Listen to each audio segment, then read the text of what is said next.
Tous les pays ont ce défi. D'abord, le défi de l'emploi. Le défi de trouver un emploi décent à tous ces jeunes, toutes ces populations de jeunes gens qui sortent de nos universités par ordre, par groupe massif. Tous les pays ont ce défi et vous ne verrez aucun homme politique, aucun décideur qui prenne la parole en public pour parler de la vision ou de projets de société sans inclure ce secteur de l'emploi, car les jeunes représentent plus de 60% des effectifs dans chacun de nos pays. C'est un problème social, c'est un problème économique. Alors il faut savoir l'aborder, aussi bien sur le plan social que sur le plan économique.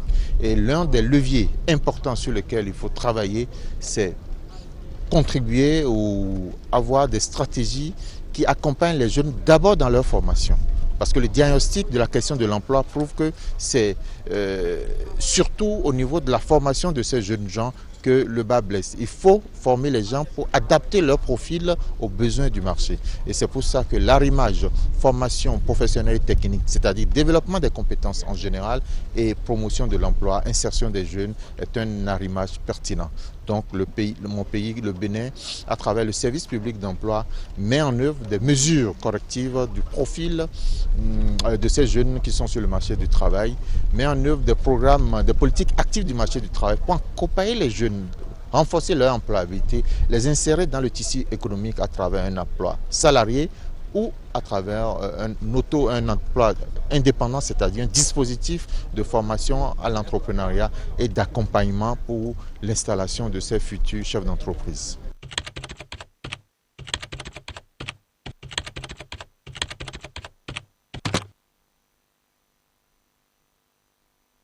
Dans les pays au sud du Sahara, dans l'Afrique au sud du Sahara, ce qu'il convient d'appeler ASS, Afrique Sud-Saharienne. Alors, nous avons un taux de chômage, si on doit tenir compte des standards de définition du BIT, nous avons un taux de chômage qui est faible dans ces pays-là. Mais ceci est caché par un fort taux de sous-emploi. Parce que la réalité la plus importante dans nos pays, c'est le sous-emploi.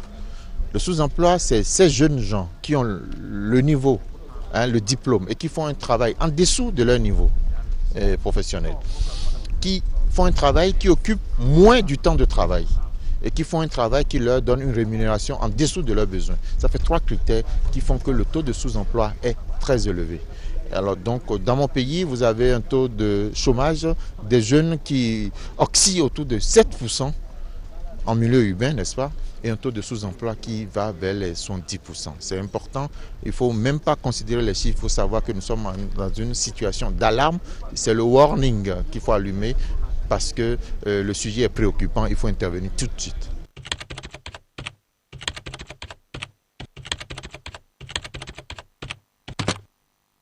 J'aime dire qu'il faut la double approche. Vous savez, il y en a qui sont déjà en situation de chômage et de sous-emploi sur le marché du travail. Ceux qui sont en situation de chômage et de sous-emploi sur le marché du travail, il faut intervenir tout de suite en mettant en œuvre ces politiques actives du marché du travail. Emploi salarié, emploi indépendant, formation pour le perfectionnement en vue d'une reconversion de ceux-là pour mieux les arrimer, les adapter aux besoins du marché du travail. Mais aussi, il faut penser à ceux qui viennent sur ce marché du travail.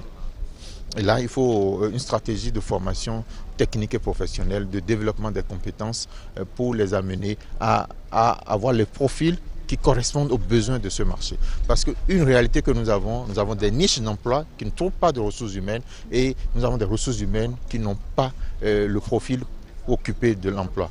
C'est une problématique qu'il faut régler en adaptant la formation.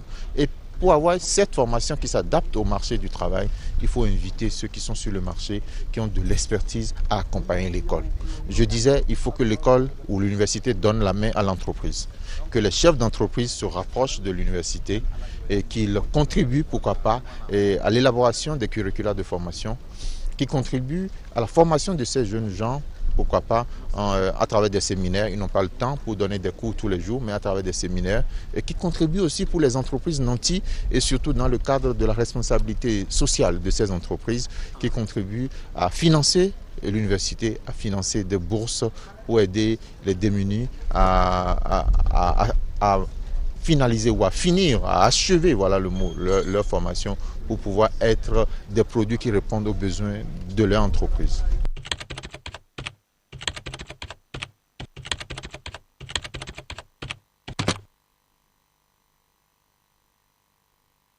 C'est une démarche technique, c'est une démarche d'étude sur les stratégies de développement dans chacun des pays.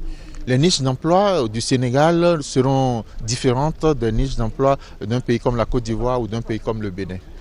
C'est cette étude de stratégie de développement qui détermine les secteurs porteurs de l'économie de chaque pays. Mais globalement, vous trouverez que le secteur de l'agrobusiness, le secteur de l'artisanat, le secteur des BTP et surtout les secteurs innovants comme les TIC et les emplois de développement durable, les emplois verts, qui sont des niches d'emploi dans la plupart de nos pays, et y compris le Bénin.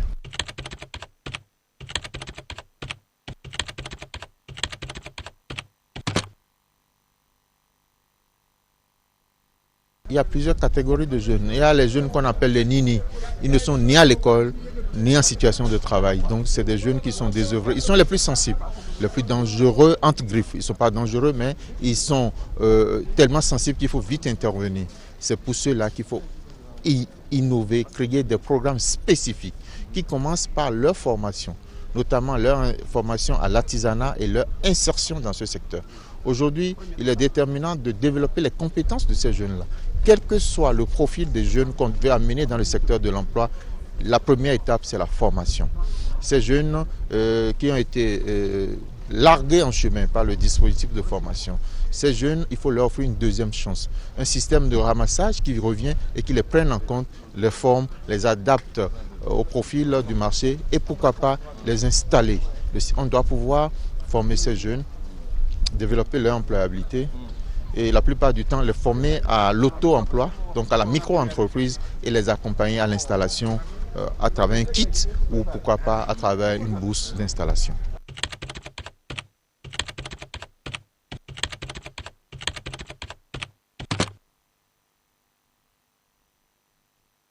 Ces jeunes, ils sont les plus nombreux déjà. Ces jeunes, ils ne sont pas souvent informés. Ces jeunes, ils ne sont pas les plus exigeants. Donc du coup, si on ne prend garde, on va les oublier. Donc leur situation aujourd'hui, c'est grâce à un programme comme le projet Emploi Jeune, financé par la Banque mondiale, 17 500 de ces jeunes, à 50% de femmes, sont en train d'être prises en charge. Ils sont plus nombreux que ça, mais 17 500 déjà à travers un programme, c'est intéressant. Et l'autre élément, c'est que l'État a décidé de leur tendre la main, d'aller les chercher dans leur localité et de les former. Une autre dimension d'intervention, c'est d'aller dans les communes où vivent ces jeunes, dans les zones rurales, pour développer une économie locale, créer une chaîne de valeur pour les insérer. Je donne un exemple. Si vous avez dans un village, dans une localité, je prends le cas du Sénégal, si vous avez des producteurs d'arachide, et si vous avez quelqu'un qui transforme l'arachide en huile de manière artisanale, pourquoi ne pas mettre les deux groupes ensemble, créer une économie locale pour que le fournisseur de la micro-industrie puisse être ensemble. C'est une manière de créer l'économie au plan, de dynamiser l'économie locale et surtout de lutter contre le chômage et l'important de le souligner contre les zones rurales.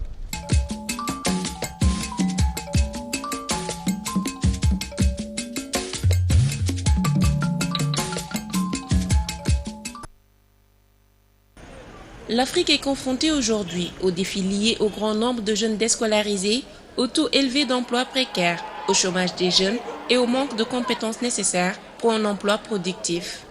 Ces problèmes touchant les jeunes vont au-delà de la responsabilité d'un seul ministère du fait de leur transversalité. La meilleure façon de lutter contre l'abandon scolaire, c'est d'abord d'offrir un système éducatif qui permet de capter tous les enfants en âge d'être scolarisés. En essayant, dans le cadre du programme sectoriel que nous avons, d'assurer un accès équitable à l'éducation à tous les enfants du Sénégal. La difficulté que nous avons, d'après l'ensemble des études qui ont été faites, c'est qu'il n'y a pas seulement un problème d'emploi, mais il y a surtout un problème d'adéquation entre la formation et l'emploi. Il y a des problèmes de compétences. Et ces compétences, c'est nous qui allons les donner. Et ce qui se passe aujourd'hui, c'est que nous ne sommes plus dans les enseignements, on est dans le développement des compétences. Et ces compétences font que ces jeunes deviennent des professionnels. On a identifié des secteurs porteurs tels que l'agriculture, le tourisme, le bâtiment, etc., où c'est des dizaines et des dizaines de métiers nouveaux qu'on est en train de former. Ces réflexions rentrent dans le cadre du Forum sur l'emploi, la formation et l'inclusion des jeunes, partage de connaissances en Afrique subsaharienne, initié par la Banque mondiale et qui se poursuit ce mardi à Dakar. Ce forum ait pu être l'occasion de lancer vraiment un débat et des discussions approfondies sur ce thème tellement fondamental qui est celui de l'emploi jeune, des compétences pour les jeunes et des jeunes vulnérables plus en particulier.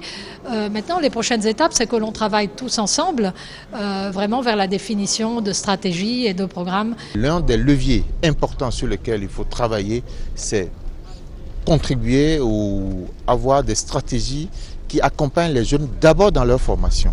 Parce que le diagnostic de la question de l'emploi prouve que c'est surtout au niveau de la formation de ces jeunes gens que le bas blesse. Il faut former les gens pour adapter leur profil aux besoins du marché. Selon la Banque mondiale, environ 89% des jeunes de 12 à 24 ans sont déscolarisés en Afrique subsaharienne.